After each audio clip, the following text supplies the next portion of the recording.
Okey, hari ni kita nak tengok bab 7, keelektrikan dan kemagnetan. Okey, boleh tengok buku teks muka surat 142. 142.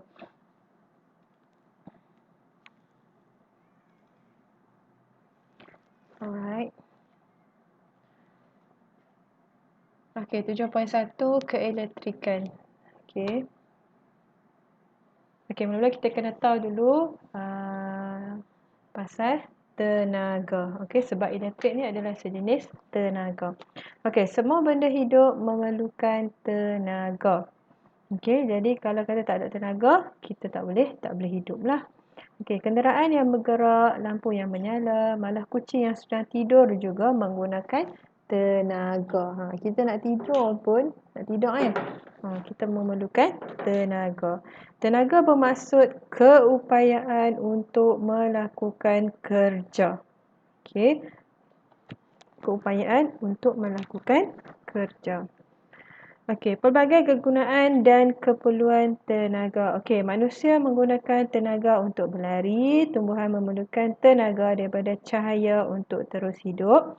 Okey, sebab tumbuhan dia membuat makanan melalui proses fotosintesis.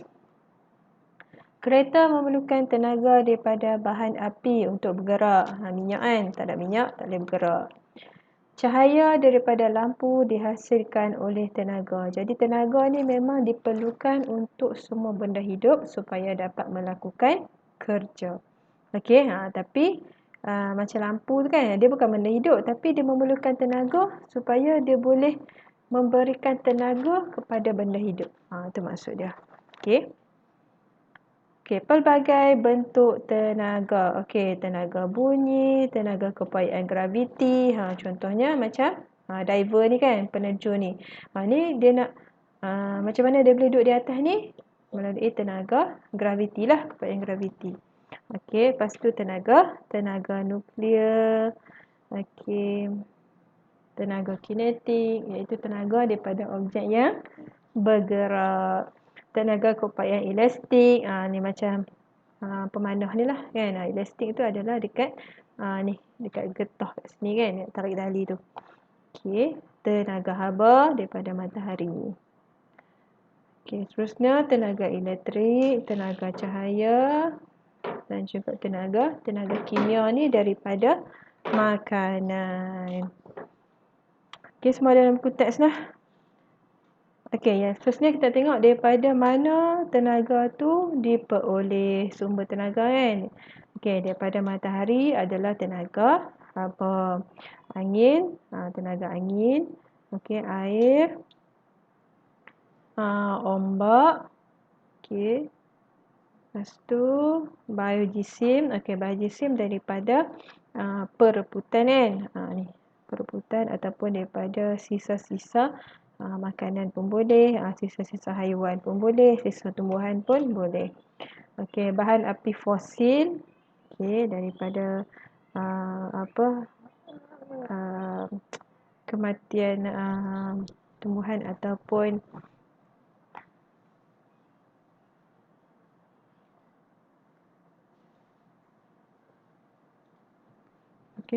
kematian tumbuhan ataupun haiwan pada zaman dahulu kan. Okey, bahan radioaktif, geoterma.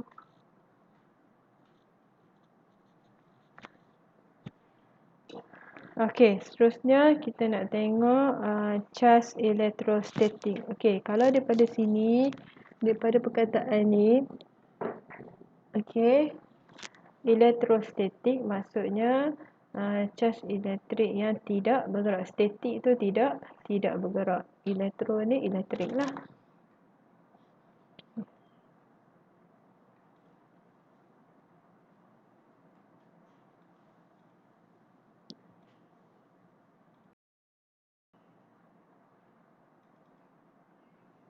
Okey, cas elektrostatik ni maksudnya cas elektrik yang tidak bergerak. Statik ni tak bergerak. Elektro ni adalah cas elektrik. Cas elektrik daripada cas positif. Okey, nama dia proton, dan juga cas negatif, elektron.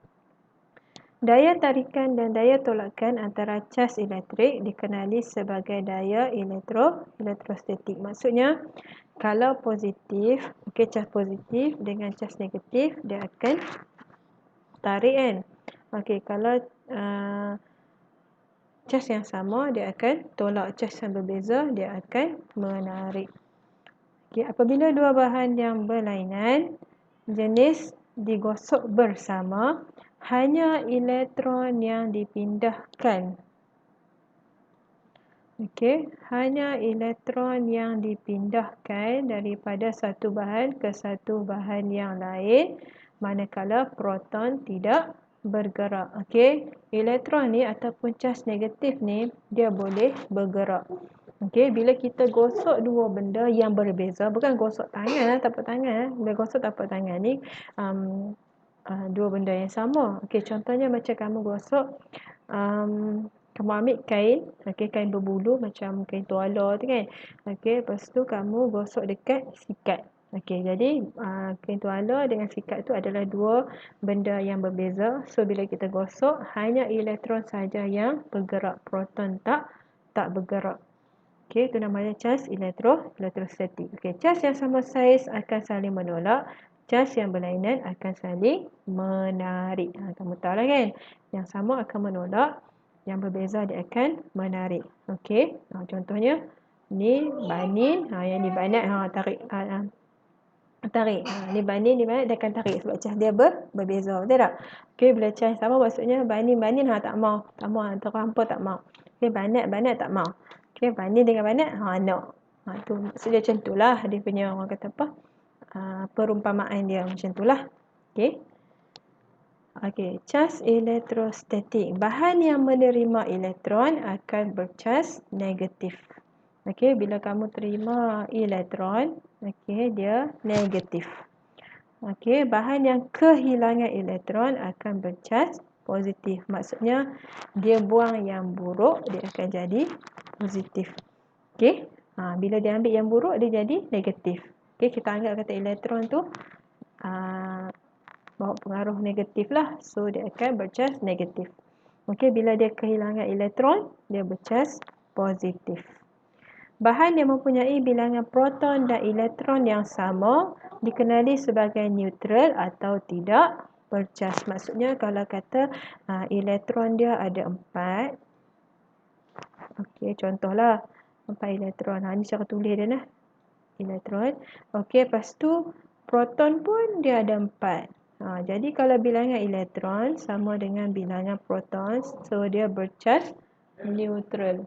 Neutral ataupun tidak bercas. Kalau tak faham, tanya lah. Buka mic, tanya. Bilangan proton, kita tengok kat sini lah. Bilangan proton lebih daripada elektron, so dia bercas positif. Proton yang positif ni lah. Proton ada berapa? 1, 2, 3, 4, 5. Kalau 5 proton, 2 elektron. So kalau bilangan proton tu lebih, so dia positif. Dia bercas positif. Kalau bilangan elektron dia melebihi proton, dia bercas negatif. Nampak tak yang merah ni lagi banyak daripada yang biru. So dia bercas negatif. Bilangan proton dan elektron yang sama, dia neutral. Kalau kata bilangan proton lebih, positif. Bilangan elektron lebih, negatif. Kalau sama bilangan dia, cas dia neutral. Ataupun tidak bercas. Yang ni macam mana kita nak tengok penghasilan cas elektrostatik. Macam saya kata tadilah. Sebelum digosok dengan kain bulu, sikat yang neutral maksudnya dia ada cas positif dan juga cas negatif, tapi dalam kuantiti ataupun bilangan yang sama. Lepas tu dekat kertas pula, cebisan kertas yang neutral sama, dia bilangan proton dengan elektron dia sama. Lepas tu bila kita gosokkan kain bulu dekat atas sikat ni. Okey, sikat yang digosok dengan kain bulu akan menerima elektron daripada kain bulu dan akan bercas negatif. Okey, bila kita gosokkan kain dengan sikat ni, hanya elektron sahaja yang dipindahkan. Maksudnya elektron daripada kain bulu ni dipindahkan ke sikat. Okey, jadi bila sikat tadi yang bercas neutral, dia menerima elektron, maka dia akan bercas negatif. Okey, sebab bilangan elektron dia banyak daripada positif. Okey, hal ini membolehkan sikat menarik cebisan kertas yang bercas neutral kerana wujudnya daya tarikan antara cas positif pada kertas dan cas negatif pada sikat. Okey, so dekat sikat ni lepas kita gosok dengan kain bulu, okey, dia bercas negatif. Okey, lepas tu cebisan kertas tadi yang bercas positif, dia akan ditarik oleh elektron. Okey, sebab dia cas yang tak sama. Okey, jadi bila kertas tu ditarik pada sikat, yang itulah maksudnya terbentuknya cas elektrostatik. Okey, macam kamu gosok kamu punya bulu roma kan. Okey, kamu ambil kamu punya tangan, okey, kamu gosok kamu punya bulu roma. Okey, kamu gosok maksudnya cas negatif daripada tangan kamu tu ataupun elektron dipindahkan ke bulu roma kamu tu. Jadi bulu roma kamu bercas negatif. Okey, lepas tu lepas kamu gosok tu kamu halakan kamu punya bulu roma tu dekat cushion rumah kan, kat sofa kan.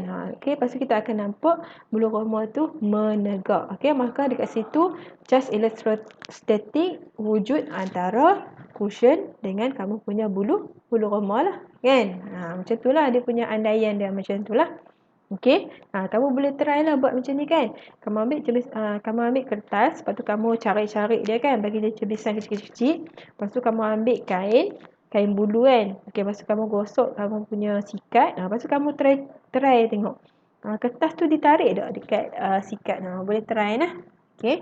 Kalau kata kertas tu dia lekat dekat sikat, maka wujudnya cas elektrostatik.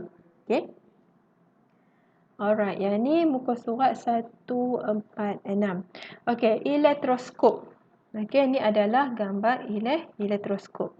Okey, elektroskop ialah alat yang digunakan untuk mengesan kewujudan cas elektrik pada suatu objek.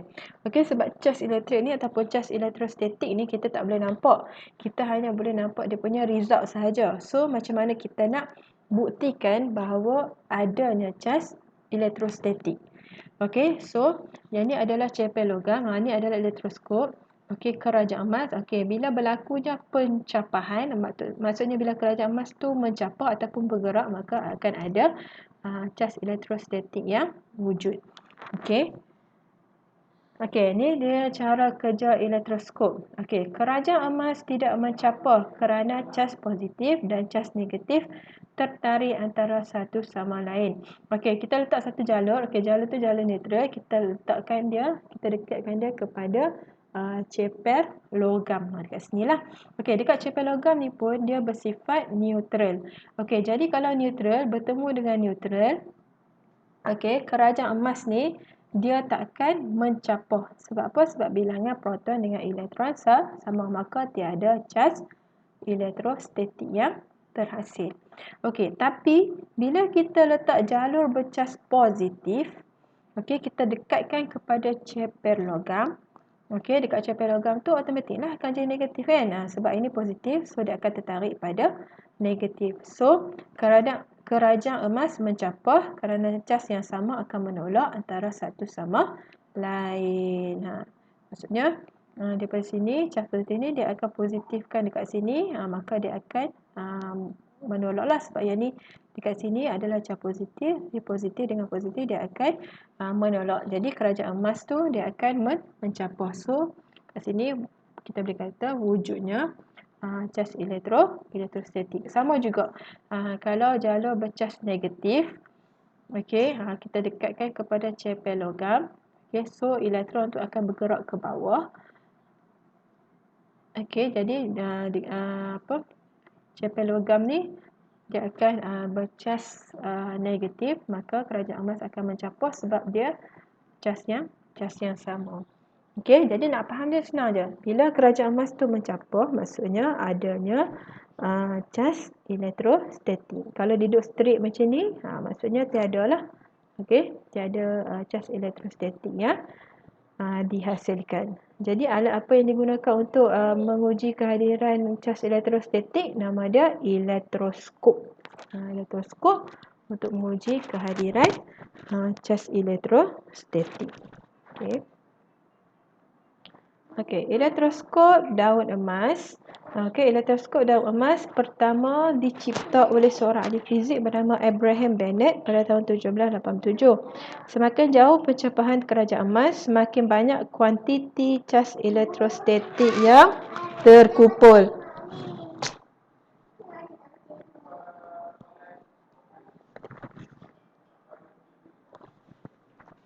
Okey, kamu boleh baca kat sini lah. Maksudnya semakin jauh percapaian kerajaan emas, semakin banyak kuantiti cas elektrostatik yang terkumpul. Okey. Inilah. Okey, bila dia campur lagi banyak, maksudnya banyaklah cas elektrostatik yang dihasilkan. Okey. Itulah ayat dia nak cerita kan. Okey, contoh elektrostatik dalam kehidupan harian.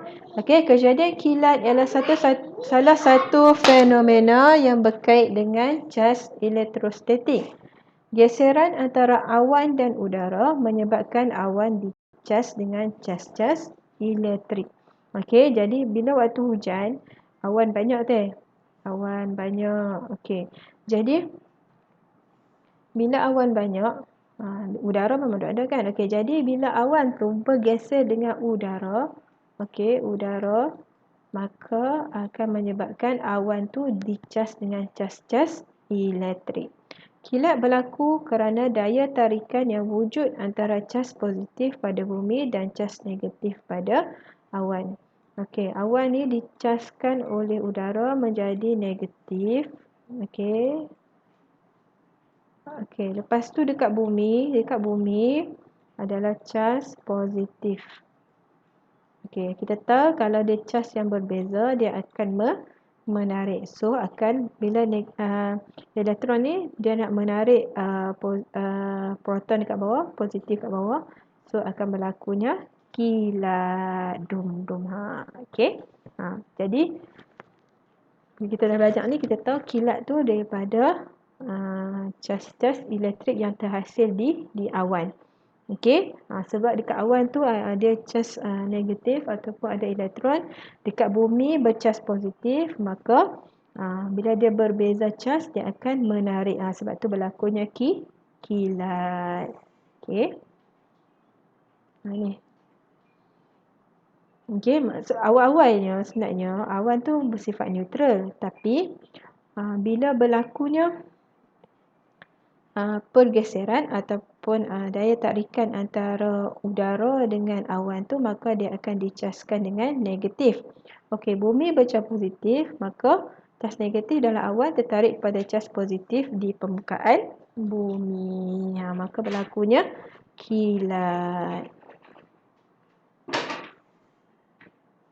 Okey, konduktor kilat dipasang pada bangunan untuk menyediakan suatu lintasan bagi cas-cas elektrik daripada kilat masuk ke dalam bumi. Okey, kalau kamu perasan, kalau bangunan yang tinggi-tinggi, dia mesti akan ada konduktor kilat. Okey, dia tajam lah, dia tajam. Okey, kalau nampak benda tajam kat situ tu, okey, yang tu adalah konduktor kilat. Sebab bila bangunan tinggi, dia akan kilat akan sampai kat dia dululah. Barulah dia akan kilat tu akan sampai dekat bawah kan. Okey, sebab itulah bila waktu hujan kalau ada kilat, okey, kita tak disarankan duduk di kawasan padang ataupun kawasan lapang, sebab kalau nak bandingkan kita dengan rumput, kita lagi tinggi kan. Jadi kilat tu akan kena kat kita dululah. Betul? Sebab itulah bila bangunan tinggi-tinggi, okey, macam KLCC tu kan, dia kan bahagian atas tu ada busi tajam tu. Okey, yang tu adalah konduktor kilat bagi bangunan tu. Okey, bila kilat kena dekat kondator kilat tu, dia akan bumikan cas elektrik yang berlebihan ke dalam bumi. Okey, cara ini dapat melindungi bangunan daripada disambar kilat. Okey, seterusnya mesin Wimshurst ialah alat yang menjana voltan tinggi. Okey, yang ni kita boleh kalau kita nak menghasilkan voltan yang tinggi, kita guna ni mesin Wimshurst ni lah, dalam makmal kan. Okey, seterusnya penyelesaian masalah harian berkaitan elektrostatik. Okey, skrin TV cepat berhabuk kerana cas negatif pada habuk tertarik ke cas positif pada skrin TV. Okey, sekarang ni semua pakai LED TV kan, ataupun smart TV orang panggil kan. Okey, lepas tu habuk tu, okey, habuk tu dia bercas negatif, so dia akan tertarik pada skrin yang bercas positif. Sebab itulah kalau kita perasan skrin TV kita berhabuk, sama juga dengan laptop kan. Laptop pun sama, komputer kan. Okey, dia disebabkan oleh cas lah. Okey, gunakan kain mikro gentian yang merupakan bahan anti elektrostatik supaya skrin TV tidak cepat berhabuk. Okey, ni orang pakai ni kan, Norweg tu kan. Dia lah tu. Okey, pakai kain ni lah untuk lap lah. Jangan ambil kain tola tau. Kain tola dia tak boleh dia tak boleh nak clearkan habuk dekat situ. Dia lepas kamu sapu dia masih ada lagi. So kita kena ambil kain mikro okey, sebab dia ada bahan anti elektrostatik. Okey, dia boleh tarik habuk tu lah. Okey.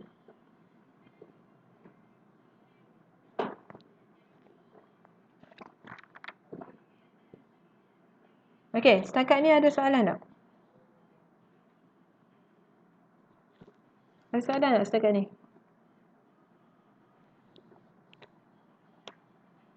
Ada soalan?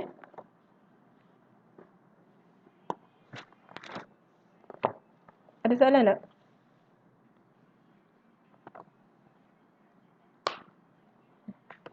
Buka mic jawab Anas sebab saya tak boleh tengok kamu punya chat kat bawah tu.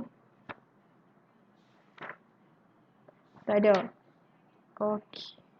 Okey, kalau tak ada, okey, macam ni Okey, hari ni kita belajar pasal cas elektrostatik. Okey, cas elektrostatik ni adalah cas elektrik yang tidak bergerak. Okey, dia bergerak sekiranya ada perubahan. Okey, contoh yang paling senang adalah sikat. Okey, dekat sikat tu, sikat tu adalah neutral. Okey, kita gosokkan sikat tu dengan kain bulu. Okey, lepas tu bila kain bulu tu pindahkan elektron kepada sikat bercas negatif. Okey, bila sikat bercas negatif, okey, cebisan kertas bersifat positif, so dia akan menariklah cas positif. Sebab itulah kertas tu akan melekat pada sikat. Okey, yang kedua adalah aplikasi dia elektrostatik adalah mengenai kejadian kilat. Okey, kilat terjadi disebabkan oleh geseran antara awan dan juga udara. Okey, bila awan tu bergeser dengan udara, okey, awan akan dicas kepada negatif. Okey, lepas tu macam mana terjadinya kilat? Cas negatif daripada awan, okey, akan dipindahkan, akan menarik cas positif dekat bumi, akan berlakunya kilat. Kilat tu adalah cas elektrik. Okey, macam mana kita nak mengatasi kilat tu? Okey, kita letak konduktor kilat. Okey, konduktor kilat tu kita nak elakkan daripada bangunan tu terkena kilat. Sebab kilat ni dia ada cas elektrik yang berlebihan. Okey, so kita nak bumikan cas elektrik berlebihan tu, kita letak konduktor kilat. Okey, alat apa yang untuk mengukur cas elektrostatik? Nama dia elektroskop.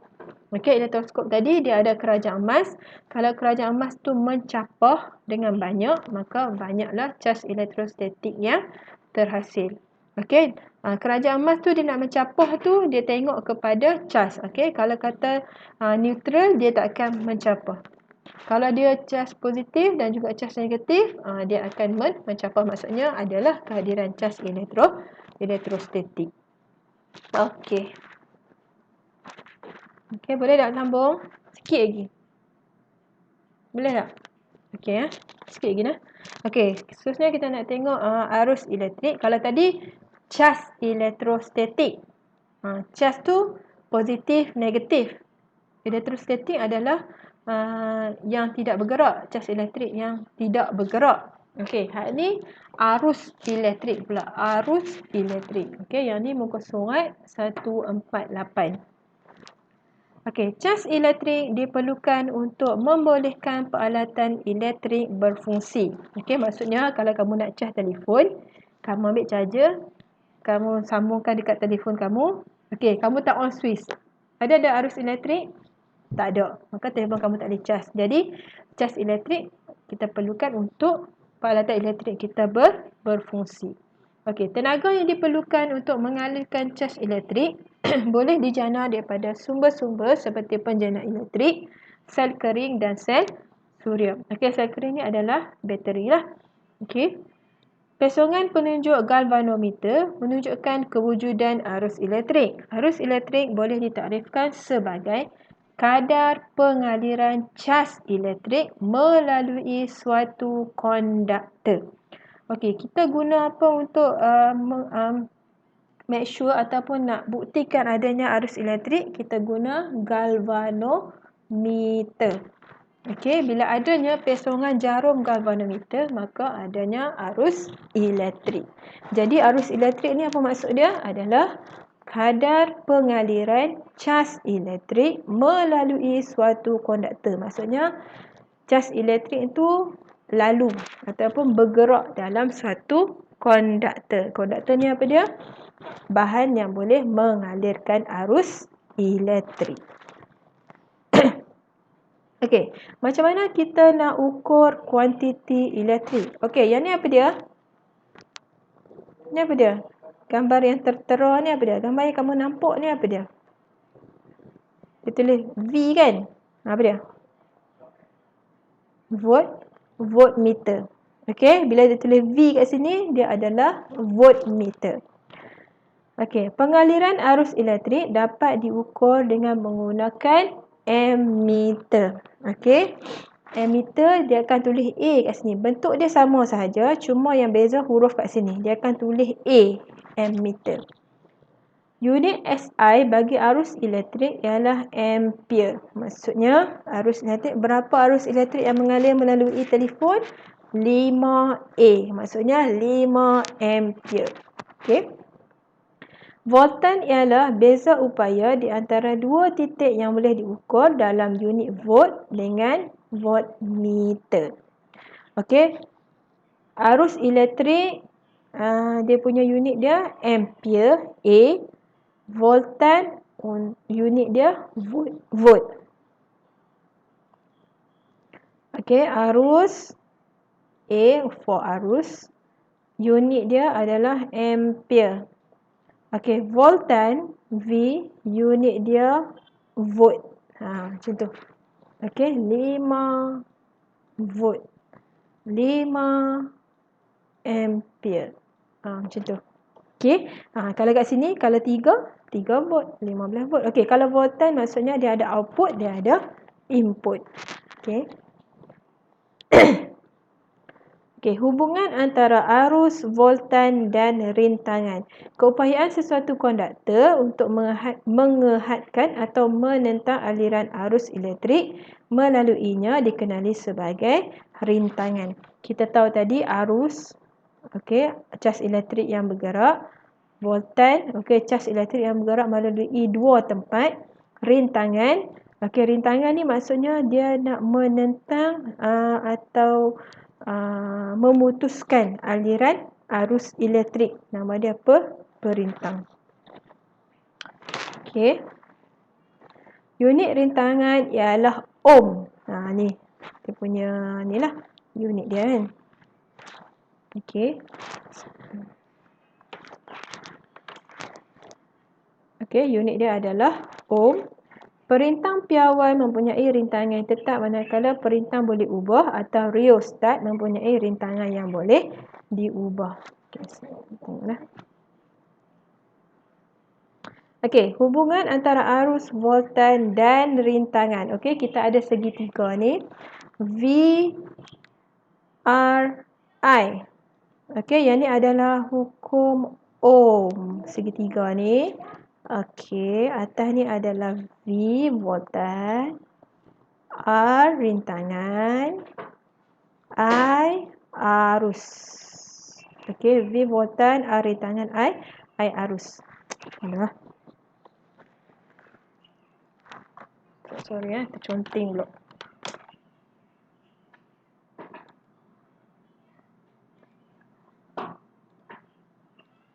Okey. Okey, yang ni adalah Ohm's law. Okey, arus, voltan dan rintangan merupakan tiga kuantiti elektrik yang berkait rapat antara satu sama lain dalam satu litar. Perubahan magnitud dalam salah satu kuantiti elektrik ini akan memberi kesan kepada magnitud kuantiti-kuantiti yang lain. Okey, macam mana kamu nak ingat?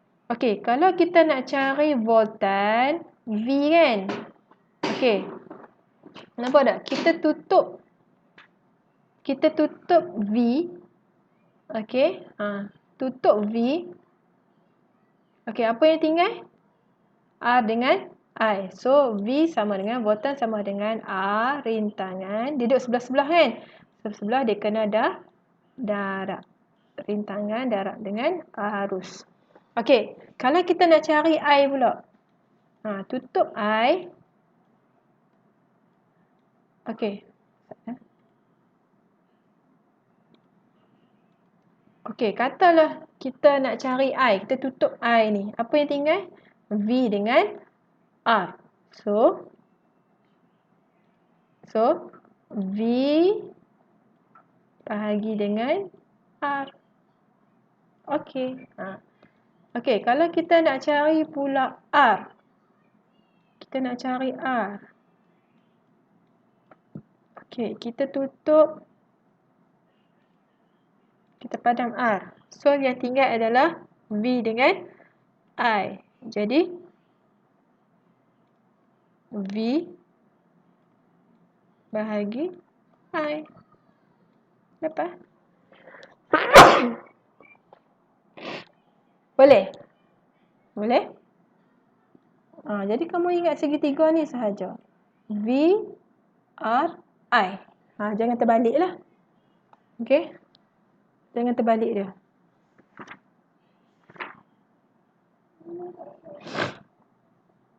Ataupun dalam kotak saya tunjuk macam ni kan. Sama je naknya Ustaz. V I R. Kita padam ni.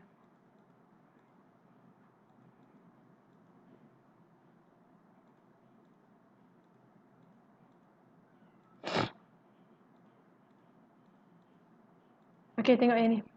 Okey, sebab hukum Ohm dia kata V sama dengan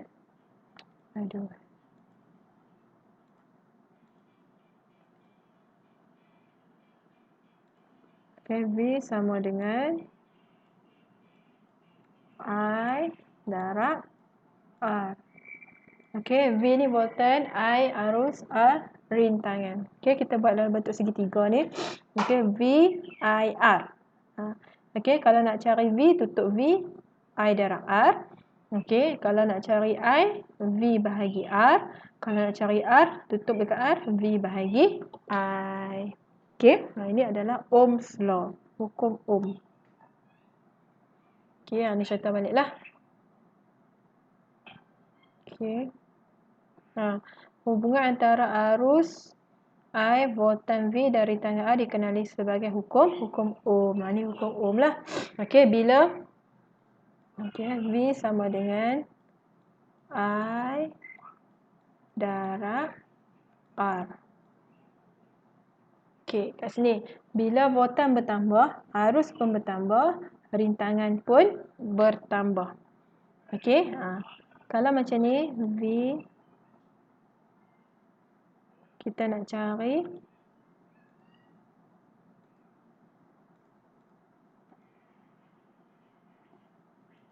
Okey, kita nak cari arus I sama dengan V bahagi R. Okey. Kalau kita nak cari rintangan, R sama dengan V bahagi I. Okey. Okey, ingat ini Ohm's law lah. Hukum Ohm.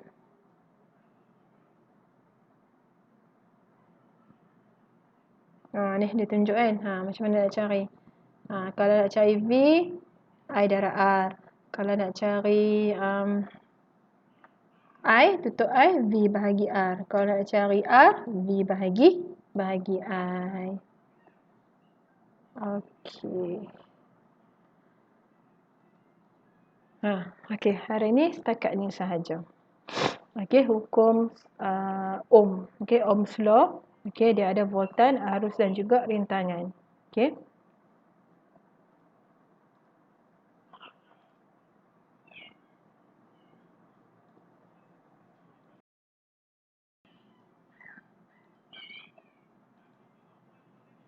Okey, buka aktiviti muka surat 28. Okey, soalan nombor 2 bahagian C. Soalan nombor 2 bahagian C.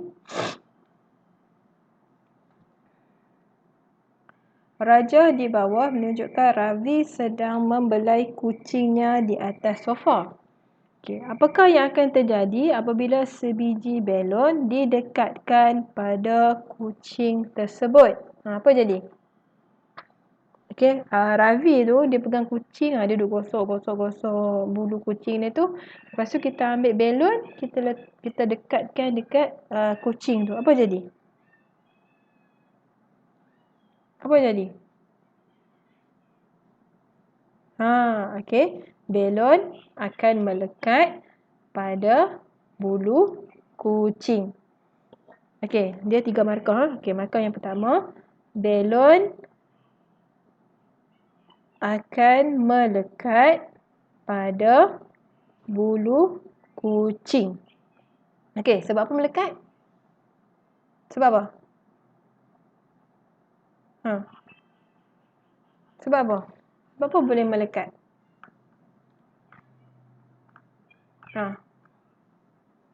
Okey. Sebab apa boleh melekat? Sebab kerana kehadiran daya elektrostatik. Okey.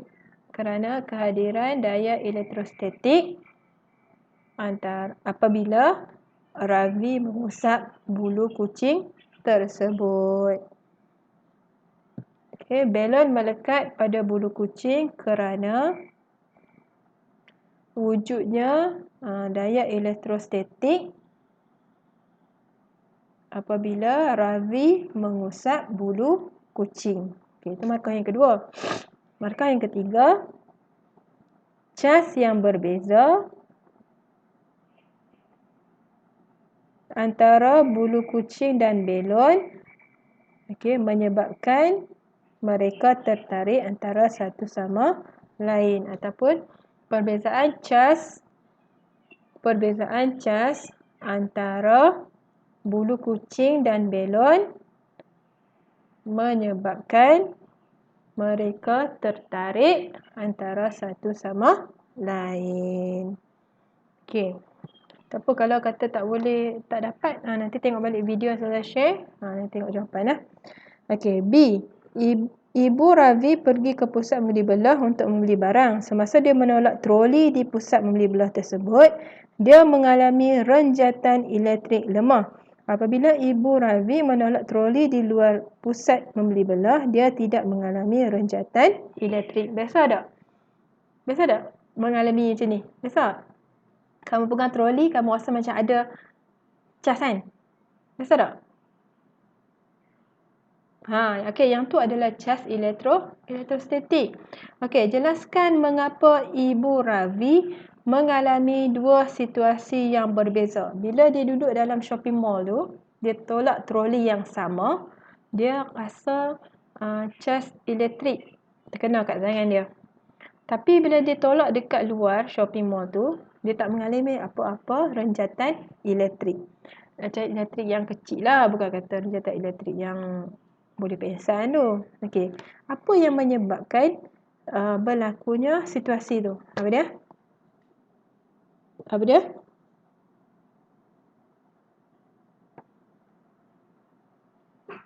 Okey, jawapan dia udara di dalam pusat membeli belah lebih kering berbanding udara di luar pusat membeli belah. Okey, udara dalam shopping mall tu lebih kering berbanding dengan udara dekat luar shopping mall. Sebab apa? Sebab dalam shopping mall tu kan dia ada aircon. Okey, aircon tu lah menyebabkan udara tu kering.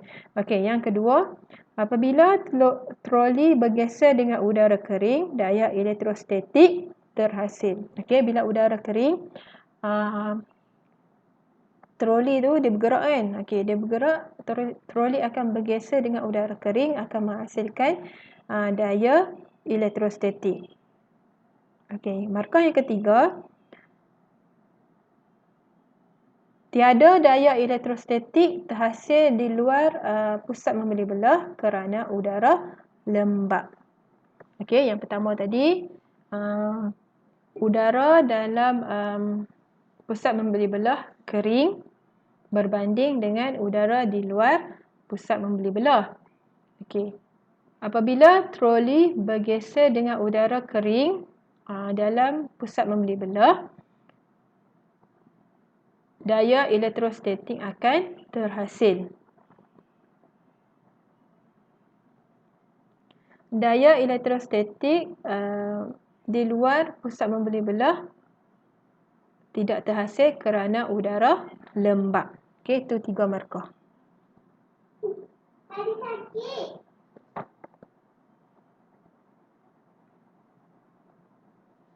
Okey, soalan nombor 2. Cadangkan kaedah yang boleh diambil oleh pihak pengurusan pusat membeli belah untuk menangani masalah yang dihadapi oleh Ibu Ravi.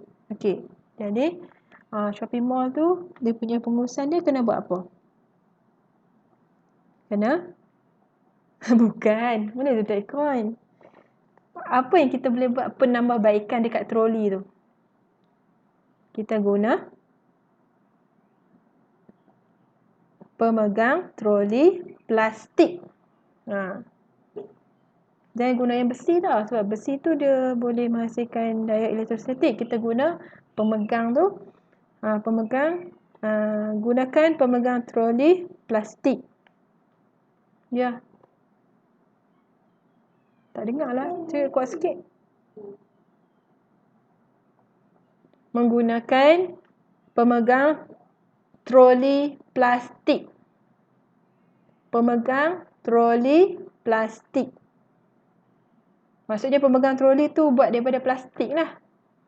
Okey, kerana plastik sukar menghasilkan daya elektrostatik.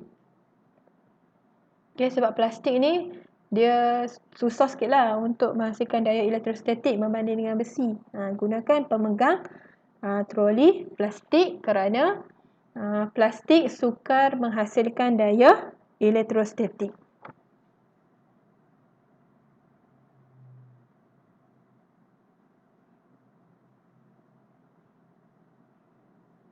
Okey, soalan C last sekali. Amir menghias ruang tamu rumahnya dengan menggantung belon berwarna-warni untuk menyambut hari jadi adik perempuannya. Dia mendapati belon-belon yang tergantung berada dalam dua keadaan yang berbeza seperti yang ditunjukkan dalam rajah di bawah. Okey, keadaan 1, belon tu duduk jauh-jauh. Keadaan 2, dia duduk dekat. Banding dan bezakan dua keadaan di atas. Okey. Sebab apa belon dekat situasi 1 tu, dia duduk jauh. Sebab apa? Sebab dia cas yang sama ke berbeza? Kalau dia duduk jauh. Cas yang? Kalau dia duduk jauh-jauh, cas yang? Sama. Okey. Kalau keadaan 2, dia menarik kan? So, dia cas yang berbeza. Jadi, kamu kata belon pada keadaan 1 mempunyai cas yang sama, manakala belon dalam keadaan dua mempunyai cas yang berbeza. Itu saja. Okey, cuma keadaan satu tu kita tak tahu dia positif ke dia negatif dua-dua. Tapi dia cas yang sama lah. Okey, cuma keadaan dua dia cas yang berbeza. Jadi belon pada keadaan satu mempunyai cas yang sama, manakala belon dalam keadaan dua mempunyai cas yang berbeza. Sebab tu dia tak tarik. Okey, jadi soalan ni, kesemua soalan ni cerita pasal cas elektrostatik ataupun daya elektrostatik. Okey. Okey, dah habis.